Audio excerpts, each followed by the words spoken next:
very much for having me on your show, Robin. Yes. You know, so Miss Mia, tell us, more about yourself, because a lot of people are intrigued about your background and also you come from a descendant of business sword makers, which your family have been doing so for for almost 16 generations. So how's it feel? Well, I am half Japanese and half Russian American. My mother is Japanese, and on my mother's side, we had sword makers. Bizen is the region. Bizen is also the technique uh, for the craft of sword making in near Okayama, where I grew up. Um, my family, I am the 16th generation actually of my family, but they made the swords for many years ago. And then my family became Buddhist priests. So when I was a little girl, when I was a child, I grew up in the Buddhist temple in Japan with my family. Mm. Now, what kind of techniques do you use, to create creations with your painting and your as well as your sculptures? Are they coming from the influence from your family's tradition? Yes, well, I do a lot of sanding, polishing. I work with heat. I work with patinas, which are chemicals which change and transform the surface, the coloration of the material. The sanding and polishing, of course, interacts with the reflectivity, which is inherent in the material, metals, steel, aluminum, titanium, I work with occasionally. Um, but I work with a number of techniques to transform the color and also to sort of work with the reflective properties of the material. I'm very interested in the way that the material redirects light, for example. So I work with a lot of lacquers, pigments. Um, I anodize and color as well, which is another, a more contemporary technique. So I layer a lot of techniques in my work, sculpture, and in my paintings. Miss Endo, tell us who were your main influence in your work.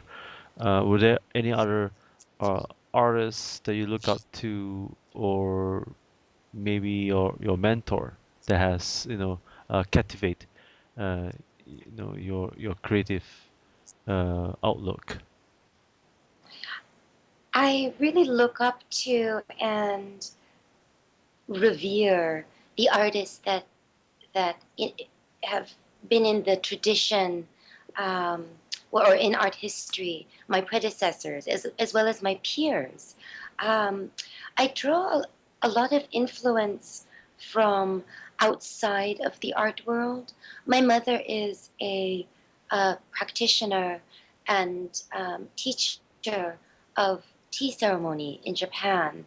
And so I look a lot to Zen and tea ceremony and some ideas and also the aesthetics, so the ethos of those ideas and how those ideas are communicated very, very simply, very, very reductive language. So you can say that probably my biggest influence um, is living, philosophically speaking, is from living in a Buddhist temple in Japan, but also from my family, not only from this philosophical or Buddhist standpoint, but my mother in her tea ceremony and in her study of Zen and Zen poetry, that has been a very strong influence for me. Amazing. Now, for your paintings itself, I found that most of the works are have this very awe feeling and a sense of of putting someone in a different perspective, like as though it's it has a message that says, well, there's an unknown behind behind these paintings that's been painted. It felt as though uh, you know it's beyond darkness. So is that how you design it? Is that how you want people to think?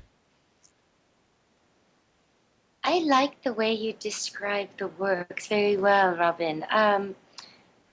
There is a sense of the ineffable, right? So this idea that it's there's sort of a mystery in Yes, light the changing. enigma. Yes. Yes, yes. I would certainly say that the works are about the fleeting things in life. For example, the vocabulary that I frequently use is light because light shifts. The painting also shifts as you walk around it because the substrate is Mm. reflective. So you will see it, the paintings look very different even if you sort of walk around them. And I think that that language of um, things which are ephemeral, flickering light. Um, this is something that I'm very interested in, impermanent things. And I choose to work on material that is very hard, very permanent, very industrial. And then I will evoke a sort of an image of light or the sky or something which appears to sort of change. And this is my interest in the work is to investigate, to communicate this idea of impermanence. It is something that all things, all people, all things share. That our time is temporal, things are temporal, and there's really a beauty in that recognition. There's beauty in that awareness, even if it's only for the time that you may uh, look at a painting or a second or something. But this is a place where the work stems from, I would say. Amazing. So, how can our viewers visit your work? Do you have a website? I do. The best place to visit would be sundaramtagore.com. My work is there, and my exhibition is there. They are in Asia as well as here in New York. But I also have a website which is just my name, Miya Ando. Um, and those places would be the best places to at least to view the works online. Amazing. And viewers, please take note. Do visit Sundaram Tagore Gallery in New York or while you are traveling all around the world. And at the same time, do visit their website and also Mia Endo's website or even her fan page, Facebook. And I'm Robin Steinberg. Before we close, Mia, what would be the three key things that you would advise aspiring artists who wants to be, in your position? What would be the three key advice for aspiring artists? Never, never compromise. Amazing. I think Yeah. the best thing. Well, and there you go, folks. Never compromise on your ideology, on quality, and life. Whatever you believe in, do your best and give your best because that's what everyone expects the best. Right, Endo? Yes. Yes, or Oh, try at least. once again, I'm Robin Steinberg here at the National Critics' Choice. Thank you for joining me with Miss Miya Ando. And don't forget, be at the gallery and she's going to have her exhibition coming up in about 2 weeks, right? On the 16th, is that right? Yes, That's right. 16. On Next week. next week on the 16th in New York City. Once again, have a good day.